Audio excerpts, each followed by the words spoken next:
వీటిని చూస్తుంటే నాకే ముచ్చడొస్తుంది. ఎంత బ్యూటిఫుల్గా ఉన్నాయో మీకు ఎవరు తెలుసా? వీటిని చేసే టైంలో నేనే విత్తనాలు పడిపోయాను. Hello guys, welcome back to Sundari. ఏంటి లవ్ అంటుంది అనుకుంటున్నారా? ఏం లేదండి, ఇది ఒక 4 years బేబీకి వచ్చిన కస్టమర్ ఆల్రెడీ. మనకి సెకండ్ ఆర్డర్ వచ్చిన క్లయింట్ మనకి మళ్ళీ బ్యాంగిల్స్ కావాలని చెప్పి ఇచ్చారు. అది దట్టుబి వాళ్ళ కజిన్ పెళ్ళికి కావాలని చెప్పి వచ్చారనమాట. సో ఈసారి మేడం తీసుకున్న డిజైన్స్ కానీ ఇవన్నీ చాలా బాగున్నాయి. ఈ రెడ్ బ్యాంగిల్స్ ఏంటంటే బ్రైడల్ సెట్లో ఒక పార్ట్ అనమాట. ఆ వీడియో మిస్ అయింది, చూసి నేను మళ్ళీ రిపోస్ట్ చేశాను. అసలు ఈ బ్యాంగిల్స్ గురించి మాట్లాడుకుంటే ఆ కలర్ కాంబినేషను, ఆ డిజైన్ అసలు మాటల్లో వర్ణాతీతం అండి. అంత బాగా వచ్చాయి. మేడం డిజైన్ సెలెక్ట్ చేసుకున్నప్పుడు కలర్ కాంబినేషన్ నిజంగా ఇది వర్కౌట్ అవుతుందా లేదా అట్టర్ ఫ్లాప్ అవుతుందా అని నేను అనుకున్నా.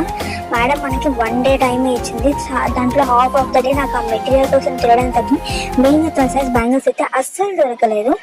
సో నిజంగా వీటిని మేకింగ్ చేసే టైంలోనైతే నిజంగా వీటితో లవ్లో పడిపోయాయంటే మనం నిజంగా pink and peach colour combination అయితే వేరే లెవెల్. అసలు ఈ రెడ్ కలర్ ఆల్రెడీ ఆ baby pink and peach colour అయితే సూపర్ వచ్చాయి. ఇలాంటి మోర్ అప్డేట్ కోసం ఫాలో ద పేజ్, ఇన్స్టా పేజ్ని కింద ట్యాగ్ చేస్తాను.